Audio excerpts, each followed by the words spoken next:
കണ്ണൂരിലെ കണ്ണപുരം കീഴറയിൽ പുലർച്ചെ വലിയൊരു സ്ഫോടനമാണ് ഉണ്ടായിരിക്കുന്നത്. കീഴറയിലെ വാടക വീട്ടിൽ ബോംബ് നിർമ്മാണത്തിനിടെ സ്ഫോടനമുണ്ടായി എന്നാണ് പ്രാഥമികമായിട്ടുള്ളൊരു നിഗമനം വന്നിട്ടുള്ളത്. സ്ഫോടനമുണ്ടായിടത്ത് ശരീരാവശിഷ്ടങ്ങൾ ചിന്നിച്ചിതറിക്കിടക്കുകയാണ്. വീട് പൂർണ്ണമായും തകർന്നിട്ടുണ്ട്. ലക്ഷ്മിപ്രിയ ചേരുകയാണ്. ലക്ഷ്മി, എന്താണ് സംഭവിച്ചത്? ഇതേക്കുറിച്ച് പോലീസ് എന്താണ് പറയുന്നത്?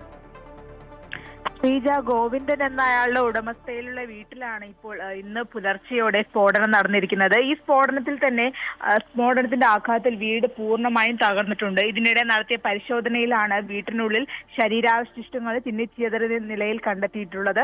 അത് ആരുടെയാണെന്നോ അതുമായി ബന്ധപ്പെട്ട വിവരങ്ങളൊന്നും ഇതുവരെയും പുറത്തു വന്നിട്ടില്ല. ഏതായാലും ഇനി കൂടുതൽ ആളുകൾ ഈ വീട് നശിച്ചതുകൊണ്ട് തന്നെ കൂടുതൽ ആളുകൾ അതിന്റെ ഉള്ളിലുണ്ടോ എന്ന കാര്യത്തിലടക്കം ഒരു സ്ഥിരീകരണവും വന്നിട്ടില്ല. അതുകൊണ്ട് തന്നെ പരിശോധന തുടരുകയാണ്. ഈ വീട്ടിനുള്ളിൽ അതുപോലെ തന്നെ പോലീസും ഫയർഫോഴ്സും എല്ലാം സ്ഥലത്തെത്തിയിട്ടുള്ള പരിശോധനയും നടക്കുന്നുണ്ട്. ഈ വീട് അനൂപ് എന്ന ആൾക്ക് വാടകയ്ക്ക് നൽകിയിട്ടുള്ളതാണ്. 1 വർഷത്തിലധികമായി ഇവിടെ ആളുകൾ താമസിക്കുന്നുണ്ട്. എന്നാൽ രാത്രി കാലങ്ങളിൽ മാത്രമാണ് അവിടെ ആളനക്കം കേൾക്കുന്നതെന്നാണ് അയൽവാസികൾ അടക്കം പറയുന്നത്. ഏതായാലും ഈ സ്ഫോടനത്തിൽ ഈ ഒരു തകർന്ന വീടിന് സമീപത്തായിട്ടുള്ള വീടുകൾക്കെല്ലാം വലിയ രീതിയിൽ ഒരു ആഘാതത്തിൽ വീടുകളെല്ലാം സാരമായ നാശനഷ്ടങ്ങൾ സംഭവിച്ചിട്ടുണ്ട്.